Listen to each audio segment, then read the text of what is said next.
پچھلے 2-3 دنوں میں پاکستان کو ترقی کے راستے پر گامزن کرنے کے حوالے سے اہم پیش رفتیں ہوئی ہیں، جن میں پہلی پیش رفت پاک چین اقتصادی راہداری کے توسط سے JCC یعنی جوائنٹ کوآپریشن کمیٹی میٹنگ ہوئی۔ یہ میٹنگ تقریباً 1 سال کے بعد ہوئی، جس میں پاکستان نے چائنا کو 5 بڑے پرپوزل دیے، جن میں ترجیحی بنیادوں پر ML1 کا منصوبہ ہے جو $10 بلین کا ہے، کراچی سرکولر ریلوے منصوبہ جو $1.2 ارب کا ہے، جبکہ 3 منصوبے بجلی کی پیداوار سے متعلق ہیں، جن میں سے پہلا 1100 میگا واٹ کا پروجیکٹ کوہالہ ہے جس پر $2.5 بلین لاگت آئے گی، دوسرا 700 میگا واٹ کا پروجیکٹ آزاد پتن ہے جس پر $1.6 بلین خرچہ آئے گا، جبکہ آخری پرپوزل 1320 میگا واٹ کا کول بیس پاور پلانٹ ہے جس پر تقریباً $13 ارب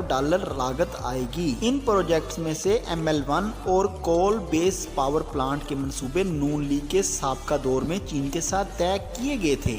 جبکہ باقی 3 پروجیکٹس تحریک انصاف کی گورنمنٹ نے چائنا کے ساتھ نیگوسیشن کر کے طے کیے تھے۔ ان 5 منصوبوں میں سے 3 منصوبوں کی منظوری کل قومی رابطہ کمیٹی اور قومی اقتصادی کونسل کی ایگزیکٹو کمیٹی کی طرف سے دی گئی ہے۔ ان دونوں اجلاسوں کی صدارت وزیر خزانہ اسحاق ڈار نے کی۔ منظور کیے جانے والے منصوبوں میں ML1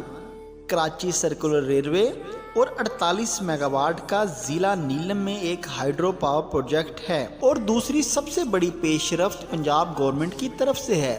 وزیر اعلیٰ پنجاب نے 600 کلومیٹر موٹر وے لاہور سے رحیم یار خان تک بنانے کا اعلان کیا ہے۔ یہ موٹر وے 6 اضلاع اور 7 تحصیلوں کو آپس میں جوڑے گی۔ اس کے علاوہ وزیر اعظم پاکستان شہباز شریف نے 1800 ارب روپے کسان پیکج دیا ہے، جس میں کسانوں کو 13 روپے فی یونٹ بجلی، ٹیوبویلز کو سولر پر منتقل کرنے کے لیے بلا سود قرضے،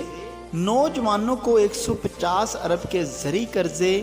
اور اس کے علاوہ بھی کسانوں کے لیے دیگر سہولیات شامل ہیں۔